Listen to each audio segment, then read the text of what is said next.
Estas son algunas propuestas de Abelardo de la Espriella sobre el sistema de salud y la seguridad en Colombia. Por el momento Iván Cepeda no ha respondido ningún tipo de estas preguntas, entonces aquí les dejamos las respuestas de Abelardo de la Espriella. ¿Ustedes qué opinan?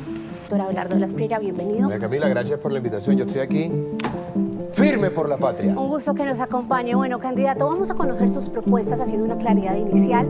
Son esos aranceles impuestos por el presidente de Ecuador, Daniel Noboa. Un 30%, muchos expertos dicen, es muy alto y Colombia responde de manera recíproca. Su opinión, su análisis de este momento. Hombre, el problema no es el pueblo colombiano, el problema no son nuestros empresarios. El problema son las decisiones que ha tomado el gobierno de Gustavo Petro. Yo llamaría y le haría un llamado muy respetuoso al presidente Noboa para que reconsidere esa decisión. Con eso no le hace daño a Petro, le hace daño a la economía colombiana, a nuestros empresarios. Entonces, por favor, hay que repensar eso, porque definitivamente este país va a cambiar cuando este gobierno de Gustavo Petro se termine. Y no puede ser que termine castigada toda una sociedad, toda una economía, todo un gremio de empresarios por las decisiones de un gobierno que no ha querido combatir decididamente el narcotráfico y que le ha generado toda suerte de problemas al Ecuador. Pero el problema no es Colombia, presidente Noboa. El problema es el gobierno de Gustavo Petro, así que le pido respetuosamente que piense una vez más esos aranceles que le hacen un daño terrible a nuestra economía. Ahí está sobre la coyuntura del día, entonces arrancamos. Por supuesto. Y vamos a arrancar por el tema que hoy concentra la atención nacional y es la crisis en la salud. De hecho, su plan de gobierno se mueve en varios ejes que usted califica milagros. ¿Qué es lo que usted promete al país en el milagro de la salud? Lo primero que tenemos que decir es que tenemos una crisis humanitaria. Hoy el tema de la salud ha causado unos problemas terribles. Gente que no tiene atención, que no tiene medicamentos. Esto no es un problema del sistema, es un problema humano con la gente, que es lo que me preocupa a mí.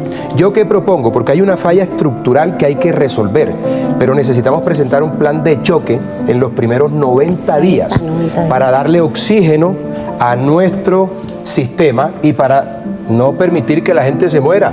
Por eso esto es un milagro. Lo que nos dejan es un desastre y el rescate financiero es de 10 billones. Ahora ustedes se preguntarán, ¿de dónde sale ese billete? ¿De dónde sale esa plata? ¿De ADRES o del presupuesto general de la nación? Lo podemos hacer porque automáticamente necesitamos reactivar los tratamientos críticos. Pero entonces ahí lo interrumpo, usted dice del presupuesto, o sea, usted recortaría de otros rubros para enfrentar esta crisis. Y podemos también, María Camila, titularizar para garantizar esa inversión y para buscar con esos títulos los recursos que se requieren. Pero necesitamos un plan de choque de 90 días por una razón elemental. Esto no es un problema solo del sistema, se nos está muriendo la gente. Entonces hay que presentar un plan de choque humanitario para reactivar los tratamientos críticos y suministrar los medicamentos que la gente no tiene hoy. Y ahí el otro punto, usted dice la plata de la ADRES, o sea, ¿usted le quitaría la administración de los recursos en gran parte a la ADRES? No, la plata sale de allí, porque ese es el organismo que administra y recauda los fondos de la salud. Nosotros, del presupuesto general de la nación, podemos sacar una parte y de ADRES para ese plan de choque de 90 días, que son de 10 billones. Ahora bien, nadie sabe cuál es la deuda total.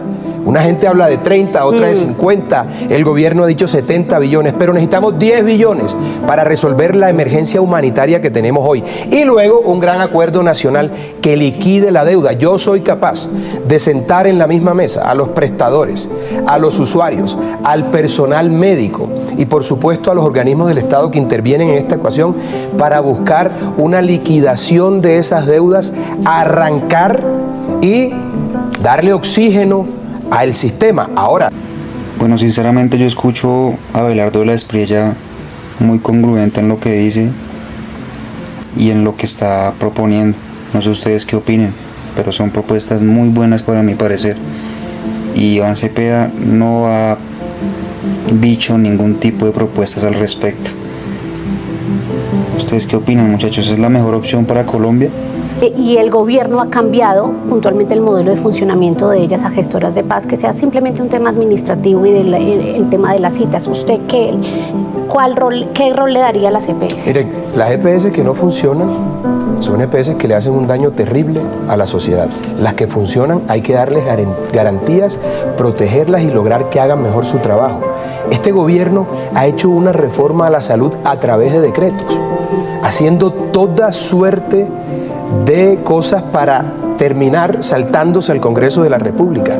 Lo que propongo yo es reversar lo que se ha hecho vía decreto también y por supuesto mejorar lo que había. No podemos decir que todas las EPS son malas o que se están robando la plata. Hay unas que son de garaje, hay unas que no tienen credibilidad, pero hay otras que le han prestado un gran servicio a nuestro país.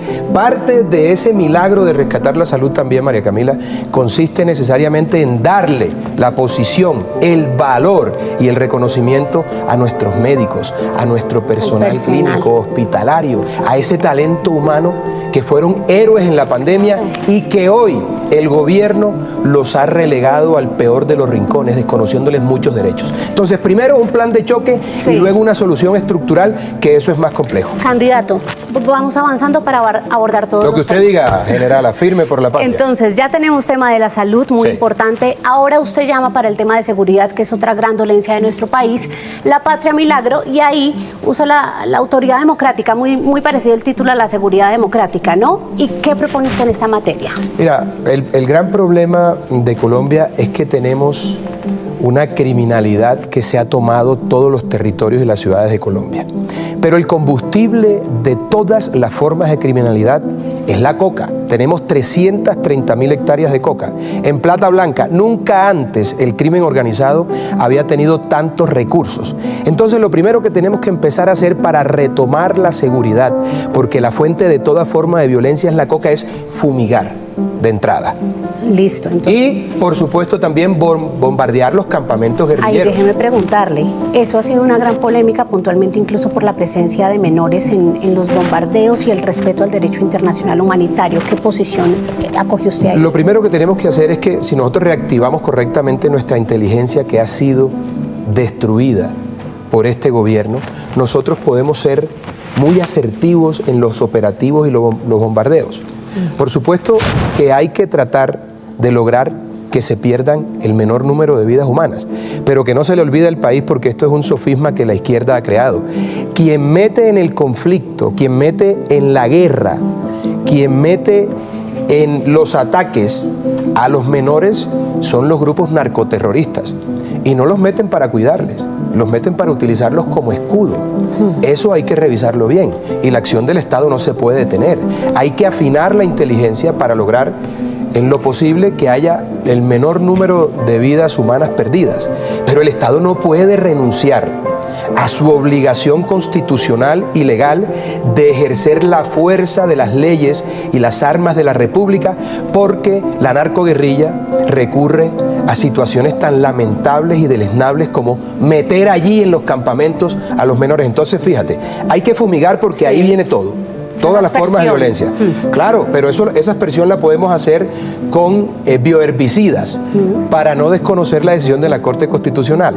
Ya eso está inventado. Valen 3 veces más, pero lo podemos hacer. No solamente aspersión aérea, también con drones.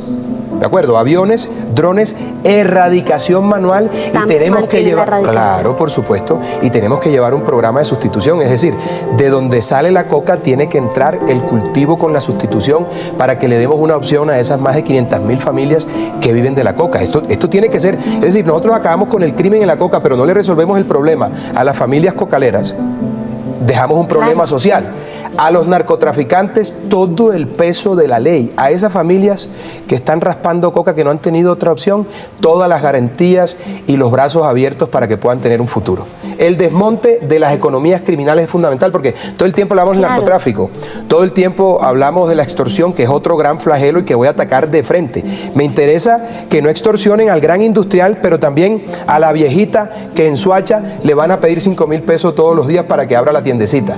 Eso le voy a caer con mano de hierro. Doctor Abelardo, déjeme preguntar. Y la minería ilegal, si quieres te hablo ahora de la minería ilegal. Perfecto. Sobre lo que ya nos expuso, todo esto requiere de algo fundamental, y es aumento en el pie de fuerza. Sí, ¿Cómo allá va voy. a ser eso? Allá voy perfectamente. Mira, nosotros necesitamos restablecer una alianza que ha sido histórica, estratégica y muy beneficiosa para Colombia, una alianza con los Estados Unidos y con el Estado de Israel. ¿Correcto? Eso hace parte de las soluciones.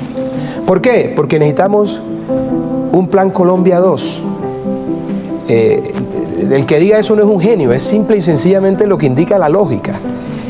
Funcionó la guerra contra el crimen organizado y contra el narcoterrorismo cuando se implementó el Plan Colombia. Necesitamos estrechar esa alianza con los Estados Unidos y con el Estado de Israel para dotar a nuestra fuerza pública de armas de primera generación, de drones, de inteligencia artificial y, por supuesto, de presupuesto para ampliar el pie de fuerza. Pero eso no lo podemos hacer si no tenemos un salario digno y prima de alto riesgo para nuestros héroes de la patria, que son los que más ponen en la defensa de la democracia, que son el bastión, que son la frontera que divide la tiranía de la libertad. Hay que pagarles como es y con determinación. Mira, María Camila, todo el mundo sabe cuáles son los problemas de Colombia. Todo el mundo sabe cuáles son las soluciones. Eso no tiene nada de genial. Hay que hacer lo que hay que hacer porque así lo indica la lógica, lo indica la sana crítica, las reglas de la experiencia, lo que el país debe preguntarse y que debe ser determinante para que el país vote en las urnas por un candidato u otro, es que el país, la sociedad, el pueblo entienda quién es el que se va a atrever a hacer lo que Colombia necesita que se haga. Y eso, ¿sabes qué se requiere para eso? Se necesita coraje, autoridad, ardentía y determinación, y yo la tengo. Bueno, muchachos, entonces, ¿creen que es la mejor opción para Colombia? Para mi parecer, es la mejor opción que tenemos por el momento. Va a atacar la inseguridad, va a atacar la economía y no tiene envidia por el patrimonio del otro.